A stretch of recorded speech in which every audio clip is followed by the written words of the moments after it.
to engage people in the town, to be interested in good architecture. So that people are demanding of their architects and their developers that they build them nice places in which to live. Not just standard, off-the-shelf kind of design. It's something that's interesting, something that adds to the area, as somebody has said, you live in it, but it's there for a long time, and it's part of what other people see and walk past.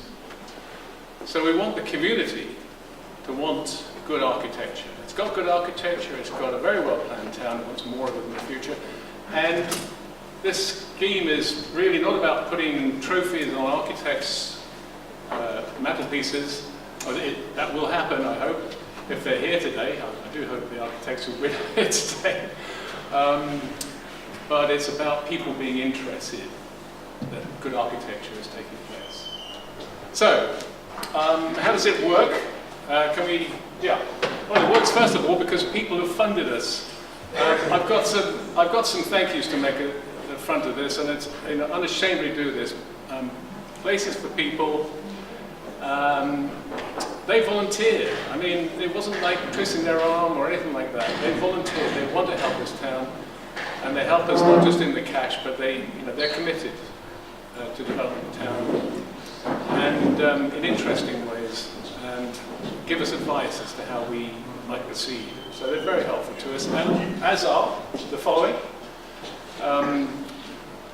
We had a lot of expenses up front, which Places for People enabled us to fund.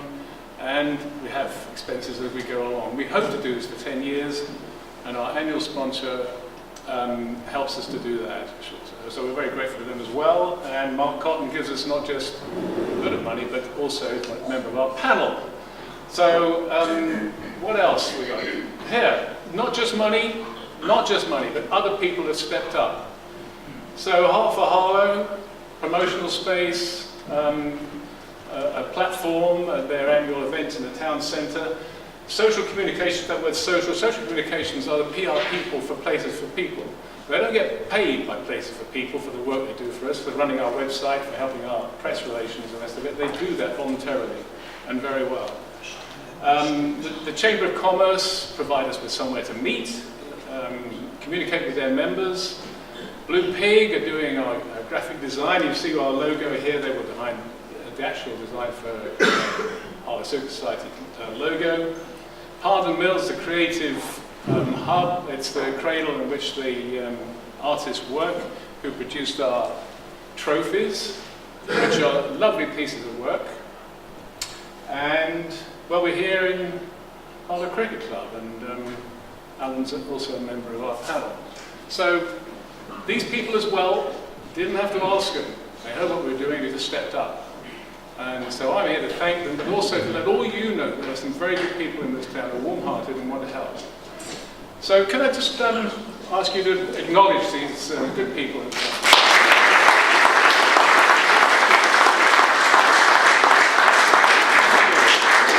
Very much, thank you. So, right, so there are two categories. There's residential and non-residential.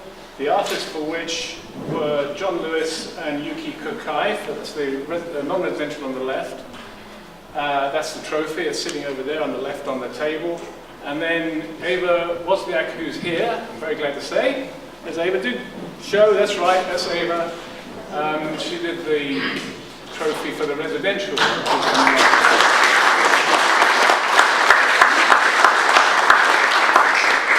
So, stunning pieces of work. There's a third piece of glass on the table, which I think the next slide shows as well. There it is. The third is a new one, which is sort of a surprise one we're doing this year, also by Ava, and it's for regeneration. So the residential and non-residential ones are ones we engage the town in nominating and voting on. This one is where the judges' panel's discretion comes in. And regeneration is really important. We've heard how the town is getting a little bit old and does need regeneration in many ways. And there's good work going on in that regard, which we'd like to acknowledge with this award. So, onward. Residential shortlist. There they are. High Chase, 10 and 12 Headland Street, 6 and 8 Rosefield Street, 4, 6 and 8 Headland Street, all on New Hall. And then 54, Old Road. Now, it's not surprising that we've got 4 from New Hall. I mean, this is an annual award, so it's what's been built in the past 12 months, actually the 12 months up to the end of June. So, whereas last year we had 70 years worth of stock to pick from, and from the Newtown area we've got rather less, period. Where's that happening mostly? Well, it's in New Hall. But Old Road's a extension remodelling, and the panel are very keen, because there's a lot of that going on. That should also be done well. The panel's very keen to include that in the shortlist. And that's what 54 Old Road is. So let's have a look at them. They're all done by architect by Shepherd Robson. Are they in the room? Are we here? Thank you. I should have recognised you. I looked at your website this morning. I should have recognised you. Very good. I asked all the architects if they would send me some comments and observations about what inspired them. Part of what inspires and constrains, if you like, the architects for the candidates here in New Hall is the master plan, which is provided by the New Hall project itself. And you did give me the name of the architects who advised them as well, Something Real. Studio Real. Say again? Real. Roger Evans. Okay. And you're working within a master plan of how the streets look and what the character areas are and the materials and surfaces and so on, which is much like the way the town was originally built to give its master plan. Individual architects did different sections to his master vision, and similar things happening in New Hall. So this came onto our shortlist. People can nominate the shortlist, people in the town, they can put it on our website. How about this? And the panel, really, it's only discretion, if you like, is what's going to make it through onto the shortlist for the awards. What we liked about this was the sheer scale of this. I mean, the dimensions here, the proportions. This is not a minor road. This is a thoroughfare, if you like. The houses are in pairs. They're imposing scale, not just the road, but the houses themselves. And you've got this exterior treatment. I think there's another one showing, you've got this exterior treatment and detail. You've got the Essex, I think it's called vernacular. I'm not an architect myself, but that's what this kind of paneling is called. And contrasting materials, the rainwater gear, etc., etc. So the detailing is great as well as the scale. Next up, I think, So now, it's an interesting, there's a pair of houses. So is this the back or the front of the houses? It's the front. Okay, well, if you look at the next slide, well, that's the front door we're looking at there, that yellow just there, I think. Okay. So in a way, it's kind of two back-to-backs. I don't know how you want to look at it, but we were interested, again, look, they're not afraid to use flat roofs and combine them with pitch roofs. The contrast in materials, interesting shapes. I'd be pleased to live in that. Let's have a look at the next one. Now look, that's a pair of semis. And it's got the proportions and the feel of a barn, really, isn't it? The barn conversion, with tile cladding and lots and lots of tile. The windows going up into breaking the eave line in the roof, the recess in the door. So there's very interesting things going on in the shapes that you've got here in the materials. Headland Street, well look, you've got this quite stark use of materials here, and vertical and horizontal lines, but also diagonal ones. This is all about, the next slide will show you, it's all about this. Look, look at that, that's pretty stunning as a piece of sculpture. So we like these, they got through into the shortlist. What else have we got? Oh, there, this is where they are, in case you don't know. London Road down here in the corner, the first bits of New Hall. And it's it's going to be out there where the the boundary is, where the frontier of the building is. Okay, and then the last in the residential list, 54 Old Road. Now, this is an extension, remodeling. It doesn't look like an extension or remodeling. It looks like almost a new house, doesn't it? It's got a new envelope around it. It's been extensively built back. It's got a new envelope around it. The roof line is all integral. It's got interesting materials. And look, this would, well, I don't know, contrast it with what's happened next door on the left, with their extension. That's how extensions quite often are done, that piece on the front.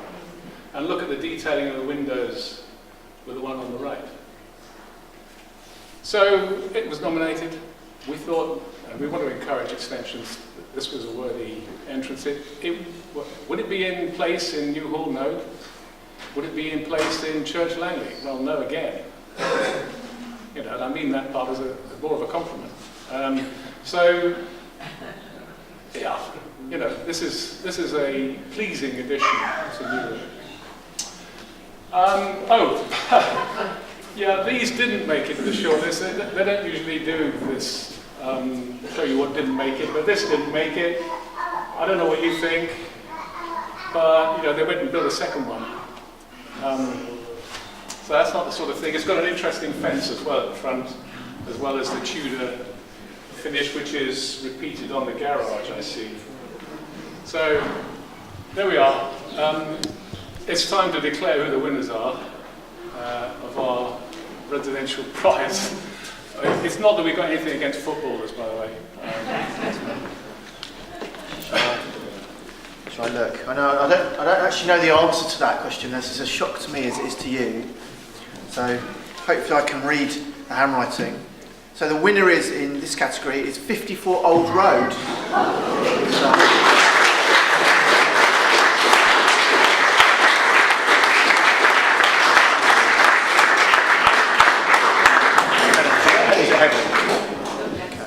There should be Mark Whiffen coming up, is that right? Is it? Photograph of this. Oh, here. Right, Well done.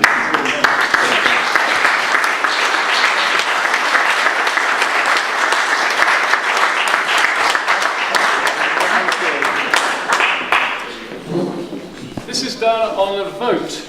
So the nominations are on our website. The panel's discretion is, does that go through the shortlist or not? What went through the shortlist went through the shortlist. Just describe those. And then the public vote. And there was a very clear winner. Very clear winner in 54. Yep, so we'll call you back in a moment. Yeah, you're okay for the moment, Glenn, thank you. Yeah, we need the owner. Is the owner of 54? No, he's not here. Not here, okay. Okay, the owner get a nice plaque to go on their wall that Tony will show you. You can see it on the table at the end. There's a plaque to be fixed to the wall. So, non-residential shortlist. For the non-residential category. So here they are. Town Park Regeneration, Harlow Cricket Club, where you are, KL1 and Harlow Rugby Club. So let's take a look. Yeah, it was a bit of a gloomy day when I took these photographs, but I mean that's the learning centre which was built as part of the regeneration. You can see Pet's Corner, you could have done on the left over there. Yeah, Mark, if you move on, it's just close into Spurrier's. This whole piece has been upgraded, tastefully renovated, as has the bandstand, my favourite building in the town, and Pet's Corner and so on. And if you visit the park, you know the pathways, the signing, the beds and everything have been upgraded. So, so that's Town Park. Yep, on you go. If I'm waving my hand around, it probably doesn't mean move on. Okay, so here we are, the cricket club. Chris Snow, I haven't seen Chris. Have I seen Chris? No. He did the original design of this, but I think it then went on to a design and build kind of mode. I took that one early on this morning, 8:30. The positioning of this is intriguing. The run in from the car park is level, but the height is also sufficient, as you can see. You can see out if you're looking around that side to see the cricket match. As you can see, if these blinds weren't down, the cricket match that could go on here. So you've got views on either side. That's part of the brief. It's got a traditional sort of cricket-themed roof, hasn't it, with the clock in it, but it's not too high. It's got a not too intruding elevation, despite the level at which it was built. So that's our cricket club. KO1. Well, this is a regeneration in a way. I mean, this was where Standard Telephone laboratories were, where we had Nobel Prize-winning science done, fiber optics, physics, and they've remodeled it and brought it up to date so that this is attractive, and it has attracted world-renowned tenants. So it's capable of functioning at a global level, at a global standard, world-level standards. Hale Architecture being the architects here. What else we got, Mark? The rugby club. Yes, a long battle by the rugby club to get themselves moved from Ramgorst to here. Partly it was funding, although of course that's to a large extent solved by them having sold to a developer their existing land, but largely it's about where it is. It's on a green wedge, which is problematical, as we've heard, building on a green wedge. But they've done this thing pretty sensitively. I think the next slide shows you where it is. There we are. This is, Google didn't take a recent picture of this, but there it is, you see, tucked into the side of the green wedge, cricket pitches, rugby pitches on the actual former farmland. So doing its best to be discreet and use the land in a way which would profit for the town. And a great viewing platform. Wakefield, Poesia. We're here, are we? Are we Wakefield here? You are. So those are our candidates, I think. Yeah. Competing for this, the non-residential prize. So this and is the same. An envelope is being handed to Glenn now.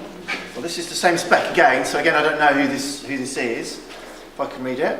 So the winner in this category is the Harlow Rugby Club.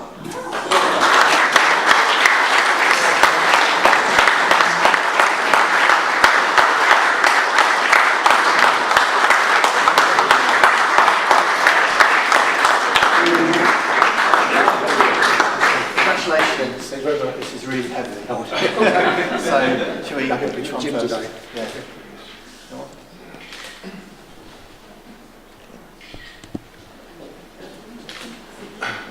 Okay.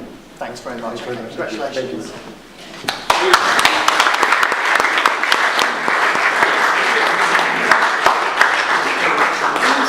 president of the rugby club here too.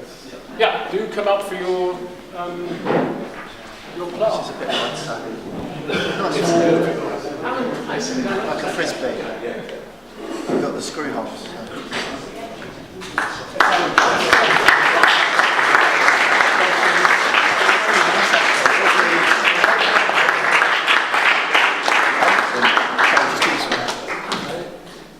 Okay, thank you. Well done. Again, by public vote, runaway winners to the club. The fact that, thank you very much, Glenn, the fact that there may have been some campaigning. No, I was denying it. There may have been. I wouldn't presume that. But look, we want to promote architecture in the town. We want to promote consciousness of good architecture in the town. So it's great that we have campaigning. It's great that people raise the consciousness and awareness of what architecture is about. So now, our surprise final one is for regeneration. And there's been this regeneration theme. You could think about that with KO1, you could think about that with 54 Old Road, even, related to the rugby club, the cricket club. There's the old ground over there, the old clubhouse over there. We're in the new one. But by far and away, the one that's given us the most joy has been the town park.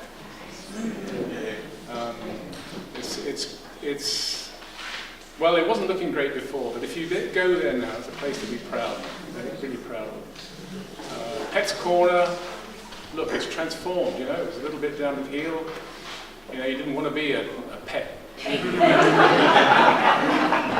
alone go and visit it with your kids. So, well done, Harlow Council. They got together the vision, they got together the money, they got together the people who did the design work and who delivered it. So, well done, Harlow Council. This goes to Harlow Council. We've got some councillors here, I think. I hope. Hello. So, I guess we all kind of... I have to give this one social opinion, wasn't it? So, Mike Caders from OLED, who were the architects for the Learning Centre. The Learning Centre's got straw bale technology in it. It's got, what do you call those panels? It's large panels or something. There's wind catchers and naturally ventilated. So it's really for the project. It's for the project. Yeah, it came back in the cabinet. Beyond viewing in the Civic Centre.